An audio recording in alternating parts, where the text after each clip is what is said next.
አንድ ሰው የገዛ ቋንቋውን መናገሩ ለሌሎች ማስተዋወቁ ዘረኝነት አይባልም።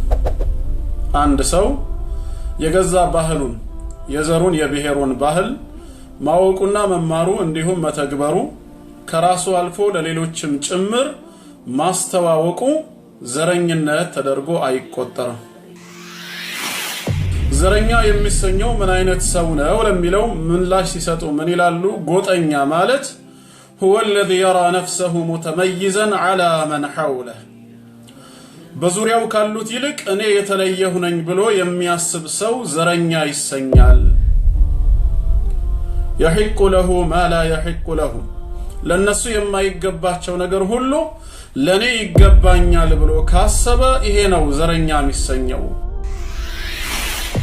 በኩራት ስሜት ወደ ዘረኝነት እንዳንገባ ዘረኝነት ውስጥ ሊከተን የሚችለው አንደኛው ትዕቢትና ኩራት ነው። ስለዚህ የመጀመሪያው ዘረኛ ማን ነው? ኢብሊስ ለዓነቱላሂ ዐለይሂ ነው። ጠላታችን ኢብሊስ የመጀመሪያው ዘረኛ ይባላል። የራሱን ማንነት የተፈጠረውን ንጥረ ነገር ሰው ወይም አደም ዐለይሂ ሰላም ከተፈጠረው ንጥረ ነገር ከፍ አድርጎ ተመለከተ። አላህ መላእክትንም እንዲሁም ኢብሊስን ለአደም ስጁድ ለአደም ዐለይሂ ሰላም የአክብሮትን ስጁድ እንዲወርዱ ስጁድ ባዘዘበት ሰዓት ኢብሊስ እምቢ ነው ያለው። ጌታ አላህ ኢዕቲዛር እንዲያቀርብ ዑዝር ምክንያት ካለው አላህም ሊቀበለው እንዲያቀርብ ለምንድነው የማትሰግደው ባለው ጊዜ ምንድነው ያለው? ቃለ ያ ኢብሊስ ማ መነዐከ አን ተስጁደ ኢዘ አመርቱክ አንተ ኢብሊስ ሆይ ለአደም የአክብሮትን ስግደት ባዘዝኩህ ጊዜ ከመስገድ የከለከለህ ምንድነው ሲለው ምንድነው ያለው? ዑዝር አላቀረበም። ምንድነው ያለው? ቃለ አነ ኸይሩ ሚንሁ እኔ እኮ ከሱ ይሻላለሁ ነው ያለው። አያችሁ፣ እኔ ከሱ ይሻላለሁ በምን ጉዳይ? በዒባዳው በመልካም ስራው አይደለም። ኸለቅተኒ ሚን ናር ምክንያቱም እኔን የፈጠርከኝ ከእሳት ነዋ። ወኸለቅተሁ ሚን ጢን እሱን ከጭቃ ነው የፈጠርከው አለ። የተፈጠረበትን ማንነት ንጥረ ነገሩን አደም ዐለይሂ ሰላም ከተፈጠረበት የበላይ አድርጎ ተመለከተ። እሳት ከጭቃ ይሻላል የሚል የተሳሳተ ግንዛቤ ውስጥ ገባና ራሱን ከፍ አረገ። ስለዚህ ውጤቱ ምን ሆነ? ቃለ እኽሩጅ ሚንሃ በል ከዚህ ከራህመቴ ውጣ አለው ከጀነት። إذا كنت في الدنيا عن الخير عاجزا فما أنت في يوم القيامة صانع. أعوذ بالله السميع العليم من الشيطان الرجيم. بسم الله الرحمن الرحيم. الحمد لله رب العالمين. الصلاة والسلام على نبيه الصادق الأمين نبينا محمد صلى الله عليه وعلى آله وصحبه وسلم أجمعين. أما بعد فسلام الله عليكم ورحمته وبركاته.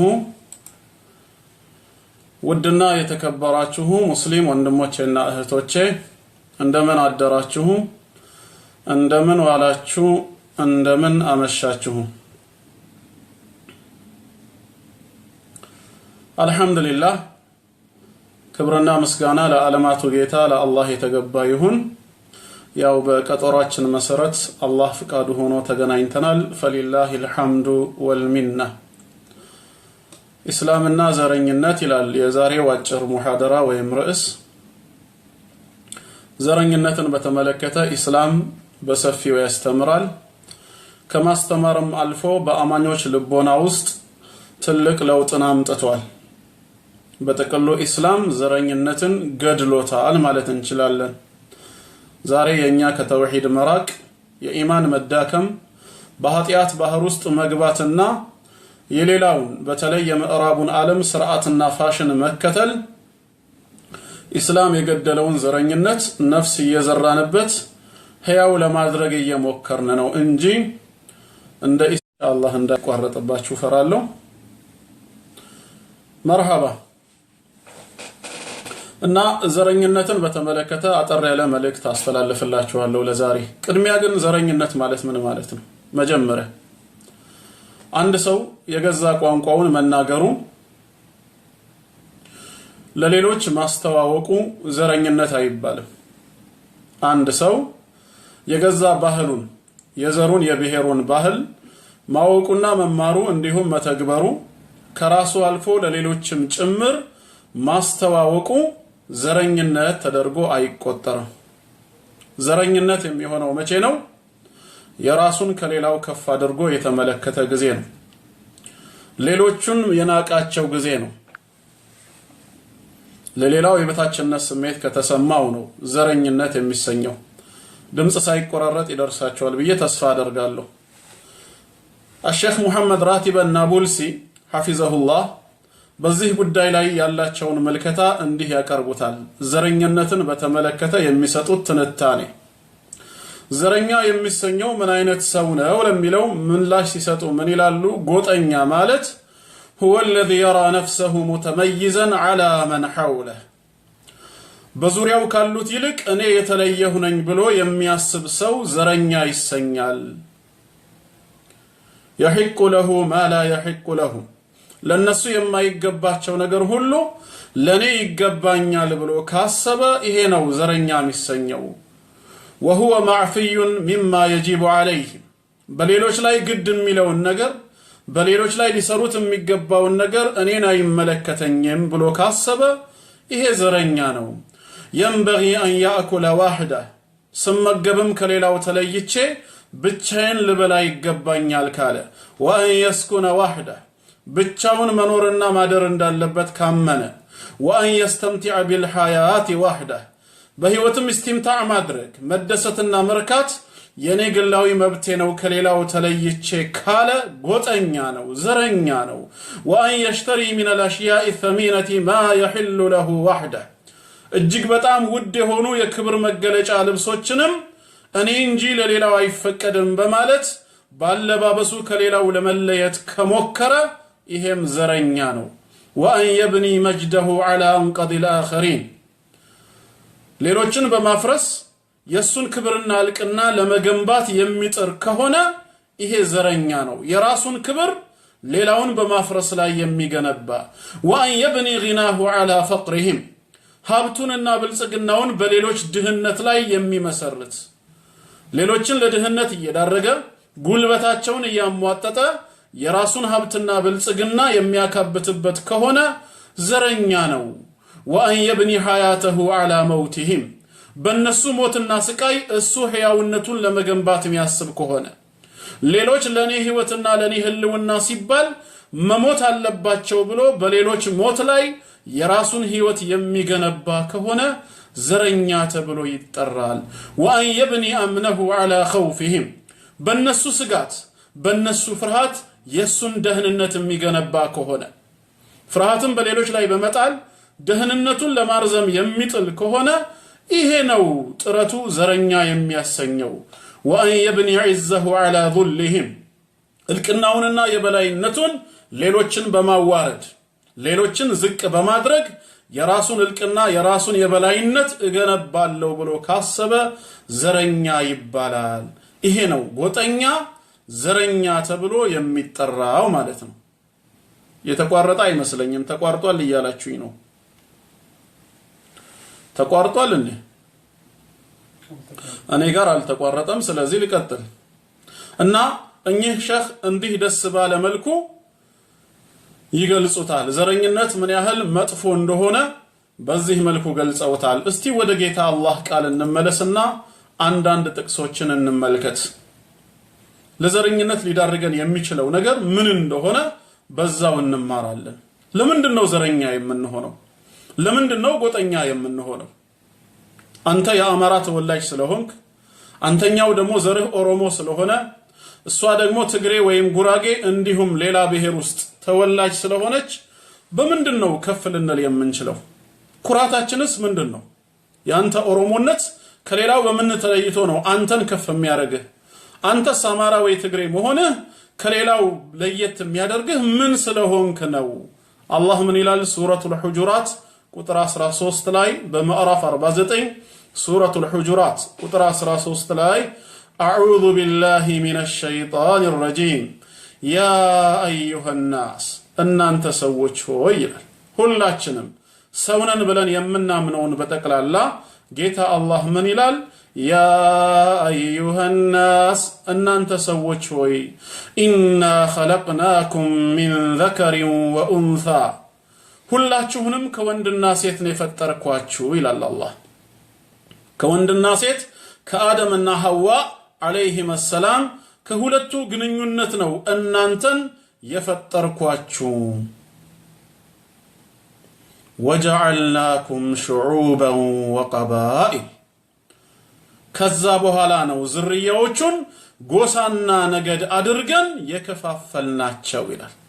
መጀመሪያ መሰረታችሁ ከአደምና ከሐዋ የተገኛችሁ የአንድ አባት የአንድ እናት ዝርያዎች ናችሁ። በጊዜ ሂደት ጎሳዎችና ነገዶች አድርገን ከፋፈልናችሁ ይላል ጌታ አላህ። ለምን ዓላማ? ሊተዓረፉ እናንተም ትተዋወቁ ትግባቡ ዘንድ አለ። ኢነ አክረመኩም ዒንደላሂ አትቃኩም ነገር ግን ከመካከላችሁ አላህ ዘንድ በላጩ አላህን ፈሪያችሁ ነው ይላል። ትውልዱ ወይ ዘሩ ኦሮሞ ወይ አማራ፣ ትግሬ ወይ ጉራጌ፣ ሲዳማ ወይ ሐረሪ ወይም ስልጤ የሆነ ሳይሆን ከመካከላችሁ እኔን የሚፈራኝ በላጫችሁ ነው። እኔ ዘንድ በላጭ ሁናችሁ ክብር ያላችሁ ሁናችሁ መቅረብን ካመናችሁ የትም ስፍራ ሁናችሁ ፍሩኝ። ያዘዝኳችሁን በመታዘዝ የከለከልኳችሁን ሐራም ያደረግኩባችሁን ነገር በመራቅ ልትፈሩኝና ልትጠነቀቁኝ ይገባል። ከዛ ውጪ ዘራችሁ ከፍ ወይም ዝቅ አያደርጋችሁም። እሱ የኔ ስራ ነው እያለ ነው። የኔ ስራ ነው። እኔ ነኝ በጎሳና በነገድ የከፋፈልኳችሁ። አንተ የኦሮሞ ተወላጅ ለመሆን ምን ያደረከው መስዋዕትነት አለ? ምን መስዋዕትነት ከፍለሃል? አባት እናትህ ኦሮሞ ሆነው አንተ ከነሱ ተወልደህ ኦሮሞ እንድትሰኝ። አንተስ ትግሬ ወይም አማራ ለመሆን ምን የከፈልከው መስዋዕትነት ኖሮ ነው ዛሬ በዘርህ የምትኩራራው? ያንተ ስራ ነው? አንተ ነህ ይሄን ብሔር ያመጣኸውና የፈጠርከው? ማን ነው አንተን ኦሮሞ አድርጎ የፈጠረህ? ምላሽህ አላህ ነው። ያኛውንስ ትግሬ ያደረገው ይሄኛውን አማራ እሷን ጉራጌ ማን ነው ያደረገው? አላህ። ታዲያ በምንድነው አላህ በሰራው ስራ ላይ አንተ የራስህ ድርጊት አስመስለህ ራስህን ከፍ የምታደርገው? በጎሳ በነገድ እኔው ለያይቻችኋለሁ፣ ነገር ግን ትተዋወቁበት ዘንድ ነው፣ ልትበላለጡ አይደለም። እኔ ዘንድ መብለጥን ከፈለጋችሁ ፈርታችሁ ተገኙ። ፈርታችሁ የተገኛችሁ ጊዜ እኔን ከፈራችሁኝ ሁሌም በላጭ ናችሁ ይላል። ኢማሙ አልበገዊ ረሂመሁላህ ታዋቂ የተፍሲር ሊቅ ናቸው። አብዱላህ ኢብኑ አባስ ረዲየላሁ ዐንሁማ ተርጁማኑል ቁርአን የቅዱስ ቁርአን ምሁር የሆነውን ታዋቂው ሰሐቢ ሙፈሲሩን መሰረት አድርገው ይሄ አየት የወረደበትን ሰበብ ሲገልጹ እንዲህ ይላሉ። አንደኛው ሰበብ ማለት ነው ቃል ኢብኑ አባስ ሲናገር ምን ይላል? ነዘለት ፊ ሳቢት ኢብኑ ቀይስ ይሄ አየት የወረደው በሳቢት ኢብኑ ቀይስ ሰበብ ነው። ወቀውሉሁ ሊረጁል الذي لم يفسح له በመቀመጫ ላይ ቦታውን ያላሰፋለትን ሰው መሰረት አደረገና ቦታው ላይ ሰፋ ስላላደረገለት እንዲቀመጥ ከፈት ስላላደረገለት ምን ብሎት ነበር? ያ ኢብኑ ፉላና አንተ የሴት ልጅ አለ። በእናቱ ሲያነውረው ማለት ነው። አንተ የሴት ልጅ ብሎ በጠራው ጊዜ ነው በዘሩ ሊያነውረው ሲፈልግ አላህ ይህን አንቀጽ ያወረደው። ቃለ ነብዩ ሰለላሁ ዐለይሂ ወሰለም በዚህ ሰዓት የአላህ ነብይ ምን ብለው ነበር? መን ዛኪሩ ፉላና አንተ የሴት ልጅ የከሊት ልጅ በማለት እከሊትን ማን ነው አሁን ያወሳት ሲሉ فقال ثابت انا يا رسول الله عليه الصلاه والسلام አንቱ የአላህ መልእክተኛ ሆይ እኔ ነኝ አላቸው። እሱም ثابتም فقال የአላህ መልእክተኛ ምን አሉት? ረጋ ባለ መንፈስ انظر في وجوه القوم እዚህ ወደ ተሰበሰቡትና ወደ ተቀመጡት ሰዎች ፊት ተመልከት አሉት። فنظر ሰዎችን ሁሉ ተመለከታቸው። فقال ከዛም ጠየቁት ما رايت يا ثابت ወይ ምንድነው ያየኸው በሰዎች ፊት ላይ ሲሉት قال رايت ابيض واحمر واسود ነጭ ቀይና ጥቁር ፊቶችን ነው የተመለከትኩት። ነጭ ቀይና ጥቁር ፊቶችን ተመለከትኩኝ። قال كذاب رسول صلى الله عليه وسلم من قالوا فإنك لا تفضلهم إلا في الدين أنت الناس اللي تبلطاچو አትችልም إلا في الدين والتقوى بديننا الله بمفرات كالهونه بستقر. فنزلت في ثابت هذه الآية كذا بهلا ثابتن በተመለከተ ይሄ አንቀጽ ወረደ ማለት ነው። ቦታውን ያላሰፋለትን ደሞ በተመለከተ وفي الذي لم يتفسح يا ايها الذين امنوا اذا قيل لكم تفسحوا في المجالس ፈፍሰሑ የሚለው የሱረቱል ሙጃዲላ ቁጥር 11 አንቀጽ ወረደ እና ከዚህ የምንረዳው ሰዎችን በዘራቸው ማነወር አንተ የእንትን ተወላጅ አንተ እንደዚህ ማለት የመሃይማን ስርዓት እንጂ የኢስላም አስተምህሮ አይደለም። ይሄ አንደኛው የቁርአን አንቀጽ ነው። ሌላኛው የቁርአን አንቀጽ እንደዚሁ በሱረቱ ሩም ምዕራፍ 30 ቁጥር 22 ላይ ሱረቱ ሩም ምዕራፍ 30 ቁጥር 22 ላይ ወሚን አያቲሂ ከምልክቶቼ መካከል ይላል ጌታ አላህ ከተአምራቶቼ መካከል خلق السماوات والأرض ሰማያትና ምድርን መፍጠሬ ነው ይላል። ሰማያትና ምድርን መፍጠሩ ከኔ ተአምራቶች ከድንቅ ምልክቶቼ ነው። ወእኽቲላፉ አልሲነቲኩም ወአልዋኒኩም የቋንቋዎቻችሁና የመልኮቻችሁም መለያየት የኔው ተአምር መገለጫ ነው። እናንተ አንዱን ከሌላው ከፍ ዝቅ የምታደርጉበት ሳይሆን የኔን ስራ በማየት ሱብሃነከ ያ ረቢ ያላችሁ በኔ ልትደነቁ ተአምሬን ልታዩ ዘንዳ ነው የሚለው። ወእኽቲላፉ አልሲነቲኩም اختلاف الألسن ማለት اختلاف اللغة የቋንቋዎቹ መለያየት አንዱ አረብኛ ያወራል ሌላው እንግሊዝኛ አማርኛ ኦሮምኛ ትግርኛ ስልጥኛ ኢትዮጵያ ውስጥ እንግዲህ ከ80 በላይ ቋንቋዎች አሉ። እነዚህ ሁሉ የሚያሳዩት አንዱ ከፍ ሌላው ዝቅ ማለቱን ሳይሆን የኔ ተአምር ነው። ቋንቋን የፈጠርኩት እኔ ነኝ። ባንደበታችሁ ላይ ያገራሁትም እኔ ነኝ። ግን እኔን ተመልከቱኝ አንድ ጌታ ሁኜ ሳለ የሁላችሁንም ቋንቋ ግን የምሰማ ምላሽ የምሰጥ ነኝ ይላል አላህ። አረፋ ተራራ ላይ ሚሊዮኖች ይቆማሉ ከየዓለሙ የተሰባሰቡ በአረፋ ተራራ ላይ በዘጠነኛው ቀን ማለት በዙልሂጃ በ12ኛው ወር በዘጠነኛው ቀን አረፋ ተራራ ላይ ሁጃጆች ይቆማሉ ሚሊዮኖች። ስንት ሺህ ቋንቋ ነው እዛ ያለው። ከአንድ ሀገር ብቻ የሚሄዱ እጅግ በጣም ብዙ ቋንቋ ተናጋሪዎች አሉ። በዛ ሰዓት በተመሳሳይ ሰዓት የተለያየ ሐጃ ያላቸው ሰዎች በተለያየ ቋንቋ አላህን ይለምኑታል። አላህ ግን ቆይ መጀመሪያ አረብኛ ልስማ ከዛም ቀጥዬ ሌላ ነገር የሚል ጌታ አይደለም። ሁሉንም ባንዴ የሚሰማ ነው። የቋንቋ መለያየት የፍላጎታችን አለመገናኘት የጫጫታችን መደበላለቅ አላህ ዘንድ የሚያመጣው ለውጥ የለም። ስንት አይነት ሐጃ ያለው እያንዳንዱ ሰው አንድ ሰው ቢያንስ በነፍስ ወከፍ ብቻ እጅግ በጣም ብዙ ሐጃዎች አሉት። አንተና አንቺ አረፋ ተራራ ላይ ሆናችሁ አላህን ስንለምን አንድ ሐጃ ብቻ አንጠይቀውም። ከዲን ጋር የተገናኘ ከዱንያ ጋር የተለያየ ሐጃዎችን እንደራርባለን። ሌላውም ሰው እንደዛው። ቋንቋችን ደግሞ የተለያየ ነው። አንዱ በአማርኛ ሌላው በትግርኛ በኦሮምኛ ዓለም ላይ ያለው ሁሉም በግል ቋንቋው አላህን ይለምናል። አንደበቱ የታሰረ ደግሞ በልቡም ይጠይቃል። ለመናገር ያልተፈቀደለት በመላሱ የተፈተነው በልቡ ይጠይቃል። አላህ ግን ሁሉን ያውቃል፣ ሁሉን ይሰማል። ከቋንቋ ቋንቋ ከፍላጎት ፍላጎት አይጋርደውም። ሱብሃንአላህ። ስለዚህ ይሄ የኔ ተአምር ነው የሚለው። ተአምሬንም እግረ መንገድ ትረዱ ዘንዳ ነው። ነገር ግን አንድ ባለ ሀብት አህለል ኸይር ጋር በተሄዱ መጀመሪያ የአህለል ኸይሩን ቋንቋ ነው አይደለ የምትጠይቁት። ለምሳሌ በእርዳታ ድርጅት የሚታወቁት አረብ ሙስሊሞች ናቸው። እርዳታ ላይ ያሉትንም አላህ ይጠብቃቸው። እነሱ ጋር ሄደን አንድ ሐጃ ወይም ጉዳይ ካለን እናማክራቸው ዘንድ ምንድነው የምናደርገው? ቋንቋቸውን ነው መጀመሪያ የምናጠናው። አረብኛ ከሆነ የሚችሉት እንግሊዝኛ ካልቻሉ ወይ ሙተርጅም ነው አይደለም ያስፈልገው፣ አስተርጓሚ ዘን ነው የምንገባው ችግራችንን። እንግሊዝኛም ከቻለ እኛም እንግሊዝኛ ከቻልን እንገባለን። ካልሆነ አሁንም በአስተርጓሚ ነው የሚሆነው። ተመልከቱ አንድ አህለል ኸይር ጋር ስትሄዱ ማለት ነው። እናንተም ካልቻላችሁ ሰውየውም ሌላ ቋንቋ ካልቻለ ግድ ነው። አላህ ዘንድስ በእኛና በአላህ መካከል አስተርጓሚ ሳይኖር የትኛውን ቋንቋ ልጠቀም የሚል ምንም አይነት ግዳጅ ሳይኖርብን በመንፈልገው ቋንቋ አላህን ብንለምነው የሚሊዮኖች ቋንቋ መለያየት የሚሊዮኖች ሐጃ መብዛት ድምጻችን በተመሳሳይ ሴኮንድና ደቂቃ ወደ አላህ መውጣት እኔ ላይ የሚፈጥረው ምንም ነገር የለም። ወሚን አያቲሂ ከተአምራቶቼ ከምልክቶቼ ነው። ስለዚህ አላህን ልናደንቅበት እንጂ ልንከፋፈልበትና አንዱ ሌላውን ሊያነውርበት አይደለም። እንዴት ሆኖ ነው ቋንቋ ከቋንቋ ሊበልጥ የሚችለው? በምን መልክ ነው? ስለዚህም እንጠንቀቅ። የአላህ ተአምር ነው።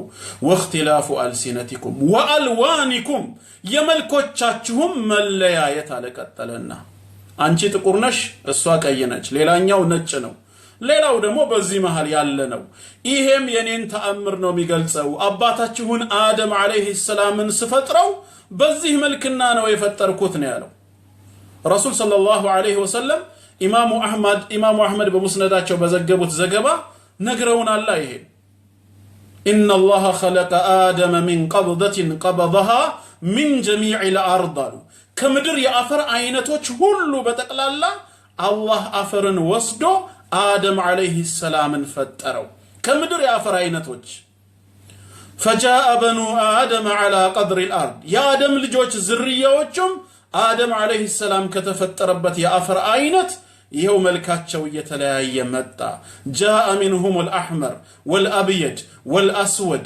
وبين ذلك نجي سوزر متى كي سوزر متى تقور يسوزر متى بزي محل ياللوم سلازي زاري أوروباون نجي بتلوت عربون كي بتلوت أفريكاو تقور بيبال ሌሎቹ በኤዥያና በሌላ ቦታ ያሉት ደግሞ በዚህ መሃል ቢባሉ መጀመሪያ አደም አለይሂ ሰላም አባታችን የተፈጠረበት አፈር ነው እኔ ነኝ በዚህ መልክ ምሰራው ይያለ ነው አላህ የኔ ተአምር ነው እኔን አይታችሁ ልታደንቁ ነው ያማረ ህንጻ ብትመለከቱ በእጅግ በጣም ውብ በሆነ መልኩ የተሰራ አንድ 10 ፎቅ ያለው ህንጻ ብታዩ ለማን ነው አድናቆትን የምትሰጡት ለመሐንዲሱ ነው አድናቆታችሁን ለማን ነው የምትቸሩት ለአርኪቴክቸሩ ነው ስለዚህ እኛ ደግሞ የአላህ ህንጻዎች ነን ምስላችን መልካችን ቁመናችን ያማረ መሆኑ የሰሪውን የአላህን ጥበብ ነው የሚገልጸው ቋንቋችን እጅግ የተለያየ መሆኑ የአላህን ጥበብ ነው የሚገልጸው እኔ ከአንድ ኦሮሞ ሙስሊም ወንድሜ ጋር ለመግባባት ቋንቋ ሊያጥረኝ ይችላል ኦሮምኛ አልችልም እሱ ደግሞ የኔን ቋንቋ ላይችል ይችላል አማርኛም ይሁን ሌላ በመሃል አስተርጓሚ ያስፈልገናል እኔና እሱ ግን እጃችንን ወደ አንዱ ጌታ ከሰማያት በላይ ወዳለው ያ ረብ ብለን ስናነሳ በመንፈልገው ቋንቋ ራሱ ብንጠይቀው አላህ ያውቃል ይሄ ነው ምልክቴ ያለ ነው ተለያዩበት አይደለም አላህ ያለን ስለዚህም ወንድምና እህቶች አንደኛው ብሔር በሌላኛው አንደኛው ዘር በሌላኛው ዘር ላይ የበታችነት ስሜት ሊኖረው አይገባም ከፍ ማለት ከፈለግን ከሰዎች በላይ መታየት ከፈለግን የትም ስፍራ ሆነን አላህን እንፍራ በአመለካከት ብቻ ሳይሆን በተግባርም እንግለጸው አንዳንድ ጊዜ በምሳሌ ምን ይላሉ የበላይነት የበታችነት ከተሰማህ ዛፍ ላይ ውጣ ይላሉ አይደል አዎ በኢማን ዛፍ ከሆነ ትክክል ነው የኢማንና የመልካም ስራ ዛፍ ላይ ከወጣን ሁሌም የበላይንን የምንሆነው በመልካም ስራ በኢማን መሽቀዳደም ሊኖርብን ግድ ነው የአላህ ቃል በዚህ መልክ ነው አንዱን ከሌላው እንዳናበላልጥ የሚያስተምረን ወደ ሐዲስ ስንመጣ ደግሞ ረሱል ሰለላሁ ዐለይሂ ወሰለም የሚያስተምሩት አለ ከዛ ውስጥ አንዱ ኢማሙ ሙስሊም በሰሂሃቸው እንዲሁም ኢብኑ ማጃ በሱነናቸው እንደዘገቡት عن ابي هريره رضي الله عنه قال كابي هريره رضي الله عنه እንደተላለፈው قال رسول الله صلى الله عليه وسلم يا الله ملكتنيا منالو ان الله لا ينظر الى صوركم واموالكم الله ወደ ቅርጻችሁ እንዲሁም ወደ ንብረታችሁ አይመለከትም ማለት ምን ለማለት ተፈልጎ ነው በረህመት እይታ እንዲሁም ደግሞ በረካና ፈድል ባለው መልኩ ወደ ቅርጻችሁ ወይንም ወደ ንብረታችሁ አይደለም የሚመለከተው ወላኪን ينظر الى قلوبكم واعمالكم ነገር ግን ወደ ልባችሁና ወደ ስራችሁ ጥራት ነው የሚያየው በልባችሁ ውስጥ አላህ ነግሷል ወይስ አልነገሰም አላህ በልባችሁ ውስጥ ያለው ደረጃ ምን ያህል ትፈሩታላችሁ ወይስ አትፈሩትም እሱ ላይ ተወኩላችሁ ምን ያህል ነው ልባችሁን ያያል ወአማሊኩም እንዲሁም የሥራችሁንም ራሱ ጥራት ይመለከታል የታዘዛችሁትን ነው የምትሰሩት ወይስ የተከለከላችሁትን ትዳፈራላችሁ ወይስ ትተዋላችሁ አላህ ልባችንና ስራችንን ነው ከዘራችን አይደለም ሐጃው ማለት ነው ይሄንን በማለት የአላህ መልእክተኛ አስተምረውናል ማለት ነው አላህ ዘንድ በላጩ አላህን ፈሪ ስለሆነ ማለት ነው በሌላ ዘገባ ደግሞ እንደዚሁ ረሱል ሰለላሁ ዐለይሂ ወሰለም በሚና ላይ ነብያችን ዐለይሂ ሰላቱ ወሰለም አያሙ ተሽሪቅ ላይ ነው እንግዲህ ኹጥባ አደረጉ ከዛ ምን አሉ በግመላቸው ላይ ቁጭ ብለው ማለት ነው በግመል ላይ እያሉ ያ አዩሃ الناس አሉ አዳምጡ ይሄን ሐዲስ እናንተ ሰዎች ሆይ አላ ኢነ ረበኩም ዋሂድ አዋጅ ንቁ ጌታችሁ አላህ አንድ ጌታ ነው አሉ አላህ አንድ ጌታ ነው ወኢነ አባኩም ዋሂድ አባታችሁም አንድ ነው አደም አለይሂ ሰላም ሁላችሁም ከሱ የተገኛችሁ የአደም አለይሂ ሰላም ልጆች ናችሁ አላ አሁንም አዋጅ ንቁ ላ ፈضل لعربي على عجمي አረብ የሆነ ሰው አረብ ባልሆነው ላይ ብልጫ የለውም ወላ لعجمي على عربي عجم عرب ያልሆነው ደግሞ በአረብ ላይ ምንም ብልጫ የለውም ወላ لأسود على أحمر ጥቁር የሰው ዘር የሆነው በቀዩ ላይ ወላ لأحمر على أسود ቀዩ ደግሞ በጥቁሩ ላይ ምንም ብልጫ የለውም ኢላ ቢተቅዋ አላህን በመፍራት ቢሆን እንጂ አላህን የፈራ ከሆነ ቀዩ ከጥቁሩ አላህን በመፍራቱ ወይም ጥቁሩ ከቀዩ ሊበልጥ ይችላል አረብ የሆነው አረብ ባልሆነው ላይ ወይም አረብ ያልሆነው በአረቡ ላይ አላህን ፈርቶ በመገኘት መብለጥ ይቻላል አላ ሀል በለግቱ አዋጅ መልእክቴን አድርሻለሁ መልእክቴ ደርሷቸዋል ቃሉ ነዓም ሰሃቦችም አዎን ደርሰናል አሉ እንግዲያውስ ቃለ ፈልዩበልግ الشاهد الغائب ይሄን መልእክቴን የሰማ አሁን የተገኘው ደግሞ ሌላውን ያድርስልኝ ወደ ሌላው መልእክቴን ያስተላልፍ ብለዋል እስልምና ዘረኝነትን በፍጹም አይቀበልም ቀይ ጥቁር አረብ ወይም አጀም የሚባል ነገር የለምና ማለት ነው አላህ ወደ ዘራችን ወይም ወደ አካላችን አይመለከትም ሁሌም በእምነትና በመልካም ስራ ቀዳሚዎች ሆነን ልንገኝ ይገባል ማለት ነው በአንድ ክስተት ላይ ቢላል ኢብኑ ረባህ ቢላል الحبشي ሐበሻዊ ቢላል ሙአዚኑ ረሱል ሰለላሁ ዐለይሂ ወሰለም የነብያችን ሰለላሁ ዐለይሂ ወሰለም ሙአዚን የነበረው ሐበሻዊው ቢላል አቢ ዘር ረዲየላሁ ዐንሁ በሆነ ሐሳብ ጉዳይ ላይ ተቃወመውና ሌላ ምልከታ ሰጠ በይሳት አቢ ዘር ረዲየላሁ ዐንሁ አንተ እኔን ታስተካክለኛለህ ወይ በማለት አንተ የጥቁር ልጅ ብሎ በእናቱ አነወረው አንተ የጥቁር ልጅ በእናቱ ሲያነውረው ወደ ረሱል ሰለላሁ ዐለይሂ ወሰለም ሄደና ስሞታን አቀረበ እንዲህ እንደሰደበው እሱም ከኋላው ተከትሎት መጣ ረሱል ሰለላሁ ዐለይሂ ወሰለም አየርተሁ ቢኡሚ በእናቱ ነው እንደምታነውረው እሱን ኢነከ ምርኡን ፊከ ጃሂልያ መሃይምነት ያለበት ሰው ነህ መሃይምነት እኔ ነብይ ሆኜ ከመነሳቴ ቁርአን ወህይ ከመውረዱ በፊት የነበረው የመሃይማን ማህበረሰብ አስተያየት አሁንም ያለቀቀህ መሃይምነት ያለበት ሰው ነህ አሉት እያለቀሰ ተጸጽቶ ወጣ ቢላልን ከደጅ አገኘው ሄዶ እግሩ ስር ተደፋና ይሄን ፊቴን ሳትረግጠኝ እኔ አልነሳም አለው በዚህ ሰዓት ለአላህ ስጁድ የወረደ ፊት ይሳማል እንጂ አይረገጥም ብሎ ቢላል ረዲየላሁ ዐንሁ የሱን ፊት ሳመው ኢስላም ይሄንን አስተማራቸው በተውሂድ በላ ኢላሃ ኢላላህ አንድ አደረጋቸው ስለዚህም ዘረኝነትን ገደሉት ማለት ነው በዚህ መልክ ነው እስልምና ዘረኝነትን ከመነሻው የገደለው ረሱል ሰለላሁ ዐለይሂ ወሰለም በዘረኝነት የሚዋጉ ሰዎችን ዘረኝነትን መሰረት አድርገው ሲያስተምሩ ضعوها فانها ሙንቲና ነው ያሉት ተዋት እቺ ዘረኝነት የምትባለው ነገር የገማች ነች ጥንብ ነገር ነችና ሁላችሁም ተዋት ብለዋል ኩልኩም ሊአደም ምክንያቱም ሁላችሁም ከአደም የተገኛችሁ የአደም ልጆች ናችሁ ወአደም ሚን ቱራብ አደም አለይሂ ሰላም ደግሞ ከአፈር የተፈጠረ ፍጡር ነው ስለዚህ አንዱ ከሌላው የሚበልጥበት ምንም ምክንያት የለም ላ ኢላሃ ኢላላህ ሙሐመዱር ረሱሉላህ ያለ ሁሉ ዘሩ ከ80 ምናምኖቹ የትም ይሁን ያንተ ወንድምህ ነው በአላህ ቤት ውስጥ እኩል መብት ነው እኮ ያለን وأن المساجد لله مسجدوች በተቀላላ የአላህ ቤት ናቸው ስለዚህ የኦሮሞ መስጂድ የምትለው የለም የትግሬ መስጂድ የአማራ መስጂድ የጉራጌ መስጂድ የምትለው የለም የትኛው መስጂድ ላይ ሙስሊሞች እስከሆኑ ድረስ አዛን እስከወጣ ድረስ ወንድምህ ገብቶ ይሰግዳል ከጎንህ ይቆማል ከቀኝና ከግራዬ ወይ ከፊቴና ከኋላዬ ሊያሰግድ ወይ ሊሰግድ የሚቆመው የዚህ ዘር ነው ብለህ መገደብ አትችልም አንደኛ መስጂዶች ሁሉ የአላህ ናቸውና ሁለተኛ ሁላችንም አላህ ዘንድ እኩል ነን በተቅዋ ካልሆነ በስተቀር መብለጥ አይቻልም ለተቅዋ ደግሞ እኛ እንፈራለና አላህን ተቅዋ አለን እንዳትል አላህ ምን አለ ወላ ተዘኩ አንፉሰኩም ሁወ አዕለሙ ቢመን ይተቃ ነፍሳችሁን አታጥራሩ እኔ ይሻላልው በማለት ከኃጢአት የጸዳሁ ነኝ ብላችሁ ነፍስያችሁን አታጥራሩ እኔን የሚፈራኝ ማን እንደሆነ እኔ ነኝ የማውቀው ነው ያለው እኔ ነኝ የማውቀው ስለዚህ በኩራት ስሜት ወደ ዘረኝነት እንዳንገባ ዘረኝነት ውስጥ ሊከተን የሚችለው አንደኛው ትዕቢትና ኩራት ነው ስለዚህ የመጀመሪያው ዘረኛ ማን ነው? ኢብሊስ ለዕነቱላሂ ዐለይህ ነው። ጠላታችን ኢብሊስ የመጀመሪያው ዘረኛ ይባላል። የራሱን ማንነት የተፈጠረውን ንጥረ ነገር ሰው ወይም አደም ዐለይሂ ሰላም ከተፈጠረው ንጥረ ነገር ከፍ አድርጎ ተመለከተ። አላህ መላእክትንም እንዲሁም ኢብሊስን ለአደም ዐለይሂ ሰላም የአክብሮትን ስጁድ እንዲወርዱ ስጁድ ባዘዘበት ሰዓት ኢብሊስ እምቢ ነው ያለው። ጌታ አላህ ኢዕቲዛር እንዲያቀርብ ዑዝር ምክንያት ካለው አላህም ሊቀበለው እንዲያቀርብ ለምንድን ነው የማትሰግደው ባለው ጊዜ ምንድን ነው ያለው? ቃለ ያ ኢብሊስ ማ መነዐከ አን ተስጁደ ኢዘ አመርቱክ፣ አንተ ኢብሊስ ሆይ ለአደም የአክብሮትን ስግደት ባዘዝኩህ ጊዜ ከመስገድ የከለከለህ ምንድን ነው ሲለው ምንድን ነው ያለው? ዑዝር አላቀረበም። ምንድን ነው ያለው?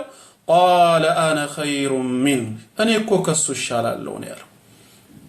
አያችሁ፣ እኔ ከሱ ይሻላለሁ። በምን ጉዳይ? በዒባዳው በመልካም ስራው አይደለም። ኸለቅተኒ ሚን ናር፣ ምክንያቱም እኔን የፈጠርከኝ ከእሳት ነዋ። ወኸለቅተሁ ሚን ጢን፣ እሱን ከጭቃ ነው የፈጠርከው አለ። የተፈጠረበትን ማንነት ንጥረ ነገሩን አደም ዐለይሂ ሰላም ከተፈጠረበት የበላይ አድርጎ ተመለከተ። እሳት ከጭቃ ይሻላል የሚል የተሳሳተ ግንዛቤ ውስጥ ገባና ራሱን ከፍ አረገ። ስለዚህ ውጤቱ ምን ሆነ? ቃለ እኽሩጅ ሚንሃ፣ በል ከዚህ ከራህመቴ ውጣ አለው ከጀነት። ፈማ የኩኑ ለከ አን ተተከበረ ፊሃ፣ በውስጧ ልትኮራ ልትንጠባረር አይገባህም። እንደውም ኢነከ ሚነ ሳጊሪን ብሎታል። አንተ ከወራዶች ከታናሾች ነህ፣ ከዝቅተኞች ነህ ነው ያለው። ስለዚህ ዛሬም ወደ ኩራት ካለብን ዘረኝነት አለ ማለት ነው። ወይ ራስን የበታች አድርጎ መመልከት፣ በሌላው የተናኩነኝ ብሎ ራስን የበታች አድርጎ መመልከት ወደ ዘረኝነት ይወስዳል። ለምንድን ነው ራስን የበታች አድርገህ የምትመለከተው? ሌሎች አንተን ቢያነውሩህ አንተ የአላህ ባሪያ በመሆንህ ውስጥህ ደስተኛ መሆን አለበት። የሚተሳሰብህ ጌታ አላህ መሆኑን ማወቅ መቻል አለብህ። ስለዚህ አንተ በዘርህ የበታችነት ስሜት በፍጹም ሊሰማህ አይገባም። ዘርህ ቋንቋህ ነው፣ ዘርህ ባህልህ ነው። እነዚህ ናቸው ያንተ የዘር መገለጫዎች። ነገር ግን ትክክለኛ ስብዕናህ ማንነትህ ግን በፈጠረህ ጌታህ ላይ ነው የተወሰነው። አንተ ማን እንደፈጠረህ ካወቅ፣ ፈጣሪ አምላክህ አላህ መሆኑን ከተረዳህ ፍጡርን ከፈጣሪ ለይተህ አውቀሃል ማለት ነው። ሁለተኛ ለምን ዓላማ እንደተፈጠርክ ከገባህ፣ ወደዚህ ምድር የመጣኸው ለዒባዳ ነው፣ ለጫወታና ለላቅጣ ሳይሆን ይሄን ፈጣሪ አምላክህን አላህን ለማምለክ እንደተፈጠርክ ገብቶ በዒባዳ ስራ ላይ ከተሳተፍክ፣ ሶስተኛስ የመጨረሻና ግብና ዓላማህን ካወቅ፣ ጉዞዬ ወዴት ነው የሚለው አኺራ መሆኑን ከተረዳህና ራስህን ለአኺራ ካዘጋጀ ማንም ቢንቅህ ካንተ የበታች እንጂ የበላይ አይደለም። ምን ሊያመጣ ይችላል? ትክክለኛ ሰዋዊነት የሚለካው በእነዚህ ሶስት ነገሮች ነው። ሁ አም አይ ብለህ ሁሌ ራስህን መጠየቅ አለብህ። እኔ ማን ነኝ? ማን ፈጠረኝ ብለህ ማንነትህን ወቅ። ፈጣሪን ያወቀ ፈጣሪውን ከፍጡር ለይቶ የተረዳ በምኑ ነው የሚናቀው? ትልቅ አዋቂ ነው፣ ትልቅ ዓሊም ነው። ሌሽ ማን እንዳመጣው ማን እንደፈጠረው ገብቶታል። ቀጥለ ደግሞ ለምን ተፈጠርኩ? የመኖር ሚስጥር የህይወት ትርጉሙ ይግባ። ለምንድን ነው እዚህ ዱንያ ላይ የምትኖረው? ከእንስሳ የምትለየው እዚህ ጋር ነው። ከዛ በኋላ ጉዞ ወዴት እንደሆነ ማወቅ አለብህ። ህይወት እዚህ ዱንያ ላይ ብቻ አያበቃም። ከሞት በኋላ ዳግም ህይወት አለ። ፈጠረህ አምላክ አላህ ዘንድ መቆም አለ። አላህ ይተሳሰብሃል፣ የሥራህን ዋጋ ይከፍልሃል። ተዘጋጅ ብለዋል። በእምነትና በመልካም ሥራ ከተዘጋጀህ ለአኺራ አለቀ። ማንም የፈለገውን ቢልህስ፣ በዘረህ ማንም ሊያነውርህ ቢሞክር እነሱ መሐይሞች እንደሆነ አውቃቸው ትተህ ማለፍ ነው።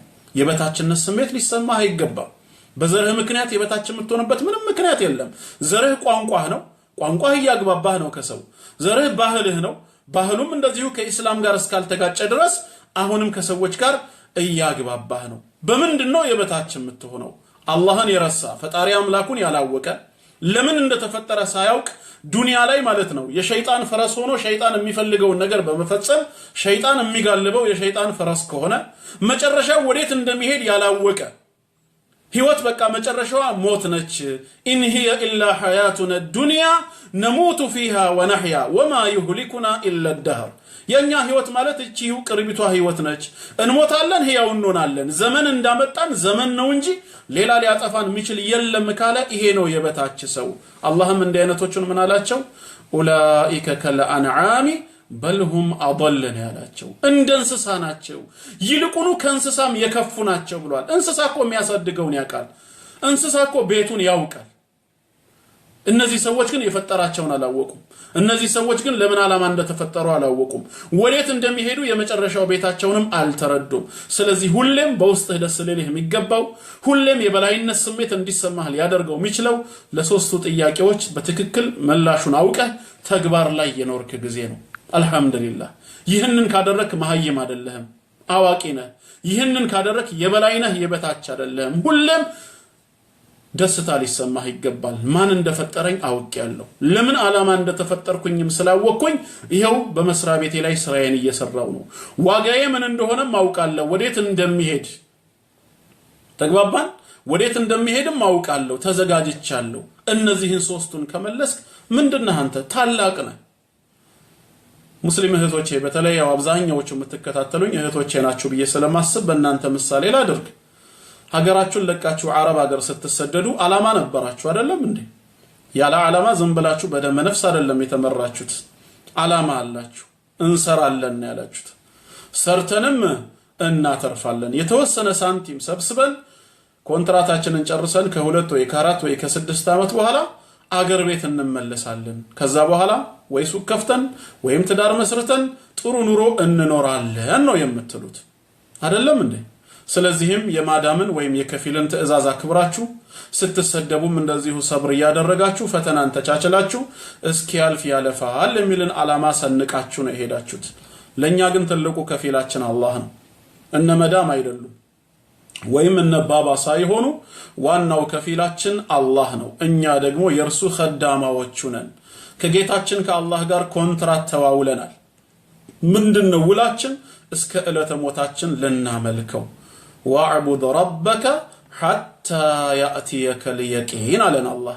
ሞት እስኪመጣህ ድረስ እርግጥ የሆነው ቅሮት የሌለው ሞት እስኪመጣህ ድረስ እኔን ተገዛኝ፣ እኔን ብቻ አምልከኝ።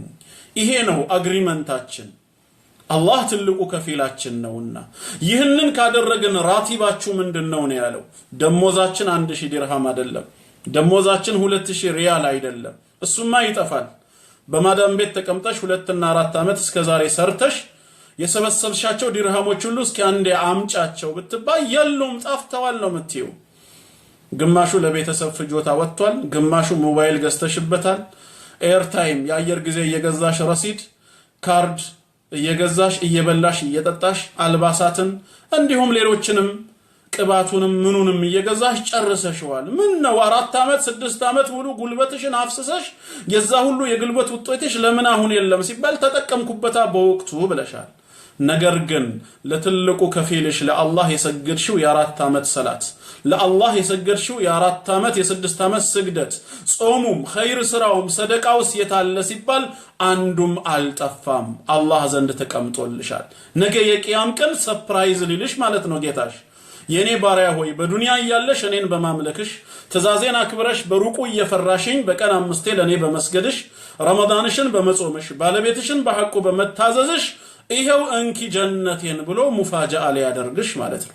አንዱም ሳይባክን ግን ዝቅተኞቹ እዚህ ትንሾቹ እነ ማዳም እነ ከፊል የሰጡሽ 1000 እና 2000 ዲርሃም እና ሪያል ግን ጠፍቷል፣ የለም። ወሩን ጠብቀው ይሰጡሻል፣ አንቺም ታወጪዋለሽ፣ ታጠፊዋለሽ። ብዙ ነገር እየገዛሽበት ኤሌክትሮኒክስ መሳሪያ ለአላህ የተሰገደ አንድ ሰላት ግን አልባከነች። ይሄ ሁሉ የምናደርገው አምልኮ ነገ አላህ ዘንድ ሰርፕራይዝ ሊያደርገን ነው። ወላሂ ከስጦታዎች ሁሉ በላጩ ደግሞ የሚያስደስተው ሰርፕራይዝ ነው። ተነግረው 100,000 ዲርሃም ከሚላክልህ በድንገት 5,000 ዲርሃም ባላሰብከው መልኩ አንድ ሰው ሰርፕራይዝ ቢያደርግህ ምን ያህል ደስታ ነው የሚሰማህ? አልጠበቅክም፣ አላሰብክም። መልካም ነገርን በድንገት ሳራ ዛሬ እኛ የሰገድነው ምን ያደረግነው ሁሉ አላህ ምን ብሏል? ወማ ካነ አላሁ ሊዩዲዐ ኢማነኩም፣ አላህ የእናንተን ሰላታችሁን መልካም ስራችሁን በጥቅሉ እምነታችሁን የሚያባክን ጌታ አይደለም ብሏል። ስለዚህ ለዋናው ጌታችን አምልኮ ላይ ቀጥ ካልን የተፈጠርንበት ዓላማ ገብቶናል ማለት ነው። ነገም የቂያም ቀን አላህ የኛን ስራ ከንቱ ሳያደርገው አንዱንም ሳያባክነው ሊሰጠን እንደሆነ አምነናል። ምንድነው ታዲያ የበታችነታችን? በምንድነው የበታችነታችን? ሰዎች በሳይንቲስቶቻቸው ሰዎች በምሁራኖቻቸው ራሳቸውን ከፍ ያደርጋሉ አልበርት አንስታይን አይሁዲ ከሆነ አይሁዶች በሱ ይኩራራሉ ወይም ደግሞ በዜግነቱ ጀርመናዊ ከሆነ ጀርመናውያኖች አልበርት አንስታይን የሚባል የዚህ አባት አለን ብለው ሊኩራሩበት ይችላሉ እኛ ደግሞ የአላህን 99 ስሞች በማወቅ ብቻ መኩራራት እንችል ነበር ኩራት የአላህ ሆነ እንጂ አንድ የአላህን ስም ያወቀ ሰው ከአልበርት አንስታይን 10 እጥፍ ወላሂ ይሻላል ወረበል ከዕባ ምክንያቱም የአልበርት አንስታይን ዕውቀት የአልበርት አንስታይን ጭንቅላት ከጠቀመው እንኳን ዱንያ ላይ እስከነበረበት ጊዜ ነው ዘመናትን ተሻግሮ ለ100 ዓመታት ያክል እሱ የፈታውን የማቴማቲክስ ሲስተም ዛሬ ማንንም ሊፈታው እንኳን ባይችልም እሱ በህይወት እስካለ ነበር የጠቀመው ሲሞት አብሮ ነው የሞተው አይጠቅመው ቀብሩ ላይ ብልድርብ ሳይሆነው ለጨለማው መብራት አይሆነው ወይም ደግሞ ጉንዳንና ትላትል ቢመጡበት መከላከያ መሳሪያ አይሆነው አንቺ ግን አርራህማን የሚለውን አንድ የአላህ ስም ካወቅሽ ዱንያ ላይ ረህመት አለሽ በስሙ መኖር ትችያለሽ አኺራ ላይ መግፊራ አለሽ ኃጢያት በሰራሽበት ሰዓት ተስፋ አትቆርጪም እሚምር ጌታ እንዳለሽ አውቀሻል አርራህማን ማለት እጅግ በጣም ሩህሩህና አዛኝ እዝነቱ ለባሮቹ የሰፋ መሆኑን አውቀሻል ስለዚህ ኃጢያት ስትሰሪ ተስፋ ከመቁረጥ ይልቅ ያ ረህማን ብለሽ እጅሽን ታነሻለሽ ማለት ነው አንዱ የአላህ ስም በዱንያም በቀብርም በአኺራም ይጠቅምሻል ከአልበርት አንስታይን 10 እጅ በላጭ ነሽ ማለት ነው በዲንሽ በጌታሽ ነው ውስጥሽ ደስ ሊልሽ የሚገባው ግዴታ ዩኒቨርሲቲ ድረስ ተመረሰሽ እስክትመረቂ ወይንም ደግሞ የክብር ዶክተሬት ማዕረግ እስክትሸከሚ አይደለም በአእምሮዬ እኮ 99ን የጌታዬን ስም ይዤዋለሁ ካልሽስ ማን ነው ካንቺ በላይ ያለው ማን ነው ካንቺ በላይ ያለው ረሱል ሰለላሁ ዐለይሂ ወሰለም ለዚህ ነው 99ን የጌታ አላህን ስም በቃሉ ያሐፈዘ ማዕናው ትርጓሜውን የተረዳ አቅሙ በፈቀደ መጠን ደግሞ በህይወቱ ውስጥ በተግባር የኖረ ሰው دخل الجنة جنة ገባሉ من احصاها ማለት ይሄ ነው ብለዋል ስለዚህ ወንድምና እህቶች ሁላችንም የአላህ ባሮች ነን በሰውነታችን የአደም ዘር ሁሉ እኩል ነው በቋንቋችን አንዱ ከሌላው ሊበልጥ አይችልም ቋንቋን የፈጠረው አላህ ነው በብሔርና በዘር አላህም ለተአምሩ የለያየን እሱ ነው ስለዚህ ኦሮሞ ከአማራ ትግሬ ከጉራጌ አንዱ ከሌላው በፍጹም ሊኩራራበት እኔ የበላይ ነኝ ሊልበት ወይም ወንድሙን በዘሩ ምክንያት የበታች አድርጎ ሊመለከትበት አይችልም ይሄ የማህይማን አስተሳሰብ ነው ፈኽር የለም ረሱል ሰለላሁ ዐለይሂ ወሰለም ثنتين في الناس هما بهم كفر ያሉት ሁለት ነገሮች አሉ በሰዎች ውስጥ እንደውም የማይለቃቸው በሽታ ነው ኩፍር ነው አሉ ማለትም የካፊር ተግባር ነው ከሃዲያን የሚሰሩት አይነት ነው አሉ ከዛ ውስጥ አንደኛው ምንድነው አጣዕኑ في النسب በዘር መዋጋት በዘር ምክንያት መዋጋት አንተ የንተን ተወላጅ አንተ ጥምብ እንደዚህ አንተ እንዲ የተባለ በዘር መሰዳደብ አላህን እንፍራ ለምንድነው ወንድሞችን በዘር የበታች እናደርጋቸው ለምንድነው ሰዎችን በዘራቸው እናናወራቸው ስተት ካለባቸው አይቡ የነሱ ነው የዘራቸው አይደለም ዘሩ ይሄንን አላስተማራቸውምና ወይም ደግሞ ምሁራን ከሆኑ መልካም ሰሪ ከሆኑ የአላህ ተውፊቅ ነው ዘሩ አይደለም የበላይ ያደረጋቸው የአላህ ተውፊቅ ገጠማቸው እነሱም ሰሩበት ስለዚህ በዘር አላህን ልንፈራ ይገባል ልንጣላ በፍጹም አይገባም ባህሉን ልንተዋወቅበት ልንግባባበት አንቺ ቋንቋሽ ያለ ሆኖን የሌላ ወንድምና እህቶችሽን ቋንቋ ማወቅሽ እንደውም ጠቃሚ ነው ምናልባትም ለዳዕዋ በር ይከፍታል እኔ ኦሮምኛ ካልቻልኩኝ ኦሮምኛ መማር ይጠቅመኛል እንጂ አይጎዳኝም ወንድሞቼን ስለ አላህ አስተምርበታለሁ ወገኖቼን ወደ አላህ መንገድ ዳዕዋ አደርግበታለሁ ያንን ነው የሚያስፈልገው ለዚህ ነበር ረሱል ሰለላሁ ዐለይሂ ወሰለም አይሁዳውያኖችን በቋንቋቸው ወደ ዲን አልእስላም ለመጥራት ዕብራይስጥኛ ቋንቋ ማን ነው የሚማርልኝ ብለው በመረጡ ሰዓት የቁርአን ጸሐፊ የሆነው ዘይድን እንዲማር አድርገውት ነበር ለምን በቋንቋው ሰዎችን ወደ አላህ መንገድ መጣራት ይቻላል ስለዚህም ሁላችንም የአላህ ባሮች ነን ማን ከማን አላህ ዘንድ እንደሚበልጥ አናውቅምና ወንድም እህቶችን ከመናቅ ይበታች አድርገን ከማየት ራሳችንን እንጠንቀቅ ያ አዩሃ الذين آمنوا لا يسخر قوم من قوم الله እናንተ ያመናችሁ ሰዎች ሆይ ህዝቦች በህዝቦች ላይ አያላግጡ የበታች አድርገው አይመልከቱ عسى ان يكونوا خيرا منهم ከነሱ ሊበልጡ ይችላሉ ከነሱ አላህ ዘንድ ሊበልጡ ይችላሉ አንተ የናከው የበታች አድርገህ የተመለከትከው አላህ ዘንድ ግን በላጭ ሊሆን ይችላል ስለዚህ አትናቁ የበታች አድርጋችሁ አትመልከቱ ወላ ኒሳኡም ሚን ኒሳ ሴቶችም እንዲሁ ከሴቶች ላይ የበታች አድርጋችሁ ንቃችሁ አትመልከቱ አሳ አን የኩነ ኸይራን ሚንሁነ ከናንተ በላይ ሊበልጡ ይችላሉ ምን ይታወቃል በልባቸው ለአላህ የተዋደቁ ሆነው ስለዚህም ኢንሻአላህ ሁላችንም የአላህ ባሪያዎች ነን ጌታችን አንድ ነው እርሱም አላህ ነው